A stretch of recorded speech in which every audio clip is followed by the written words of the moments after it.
Hi, everybody. I'm a little rusty. I haven't done a screencast in a while, but I wanted to give you some more information about the iReady Standards Mastery that we're going to be implementing for our common assessments when we finish an instructional cycle. Um, so you are getting this attachment from iReady. That's just a best practices little brochure or guide about using the iStandards Mastery tool. And they are asking, because there's Form A and Form B, to use Form A as instruction, because don't forget that our students haven't taken the FSA since spring 2019, and it's very rigorous and it's at their frustration level. So we want to give them some hand holding and some scaffolding to make it worthwhile, because if we don't, then most of them are going to fail and they're going to be frustrated, and then that's not accurate data anyway. So unfortunately, you don't have access to Standards Mastery. They're working on that for January 2021. I'm not sure why. I do know that they want it to be run with Fidelity. So right now only and iReady admin have access to Standards Mastery. So I will be the one doing all your assigning for you. And you do not have access to view them unless you use this training account. So if you want to project Standards Mastery with your class and go through a Form A or Form B, this is one way you can do it. You would go to this training account and type in this username and password, and then it gives you the directions, but I'm going to go through them with you now. The other way is that I could assign that Form A of whatever standard to your class, and then you can have them all log in together following along with you, and you could have a student share their screen, and you could even choose a student that might normally not pay attention or someone that you worry about, and then that would keep them busy as your teacher assistant for the Standards Mastery lesson, because you would have to have them have control of the screen. So that is a viable option. And then if they all have it, it would all be in front of them, and they could pick the sample answers that you guys generate together, and then I could pull the report to you, and you could even see who was following along and who wasn't. So let's pretend that I've gone into the dummy account, but this is actually my account. I'm going to go into Assess and Teach, and I'm going to click on Assessment. If I clicked on Instruction, that's where you would assign your teacher assigned lessons, but Assessment is where the Standards Mastery piece is, right here. And because we know that reading is my heart, we're going to go to Reading. Sorry, math people. I give you so much credit. I could probably do your math, but I couldn't explain it or teach it. So here we go. And then I have access to all of Broward who have created a Standards Mastery assessment. Some of these are breaking the rule, and they're doing 3 standards when best practice is 1 or 2, but notice how it says crunch time. So I could just start narrowing down in my search.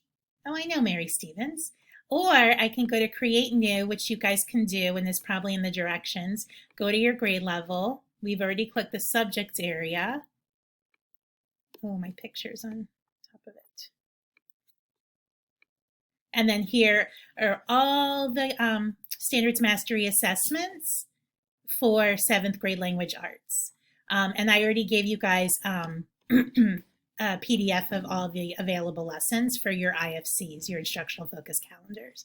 And then again, there's Form A and Form B, and a best practice is to do Form A as a class and do Form B as an assessment with no help, like a mock FSA. So if you are getting ready to assess them on RI 1.1, you would go to Preview here, and this is what you would project to your class. And notice how it looks very similar to the FSA online.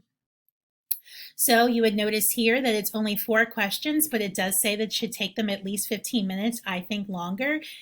So you would read the passage together, and notice the scroll down, so it is longer. It is informational text, so it has the numbered paragraphs, and then the first question is pretty basic. But then we get to question 2, and it is a part A, part B, and part B is highlighting text.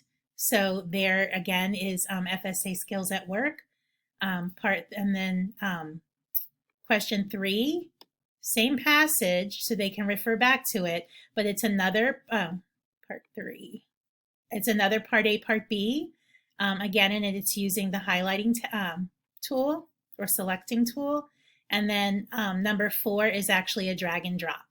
So this is why they want you to do it with the kids. And then if the kids, if we had it assigned to them, they would click the submit, and then I could pull the report for you to show you who was following along and who wasn't. And again, because the kids haven't taken the FSA since spring 2019, I can send you the PowerPoints that remind the kids of all the FSA question types. And I also have a little PowerPoint from Standards Mastery giving best practices on how kids should be taking a Standards Mastery assessment. Sorry, I have my texting on here. So, and then I can give you those PowerPoints on best practices on Standards Mastery for the children or the students, and for FSA question types, and you guys can go over it, or you can have a guest speaker, me, come into your teams, and I can be a new voice and talk to them about FSA question types and how to do well on a Standards Mastery assessment. Okay? So I think I've been talking for a while. That's how you would do it. And you just go back, and then you could even preview Form B on your end. So you knew what Form B looked like before you gave it. And you could even work backwards and, you know, talk to them about, you know, what question types to expect and stuff. And I usually start my presentations with some levity, but I am going to end it with it. I have a lot of friends texting me throughout the day, and my friend from my prior school sent this to me, that this is one of her 4th grade students' lunch today. And we're not going to feel sorry for him because he's from an affluent household, and he actually asked her to prepare his ramen for lunch, and they are eating in the classroom, and she forbid him to eat the sardines. So there's some levity that things could always get worse. I'm hoping that he took advantage of the free lunch today. So if you have any questions, you know I'm always around. Email me or call me on my cell. I'll include my cell phone number in this email. And good luck and have fun with Standards Mastery and getting the kids ready for the impending FSA.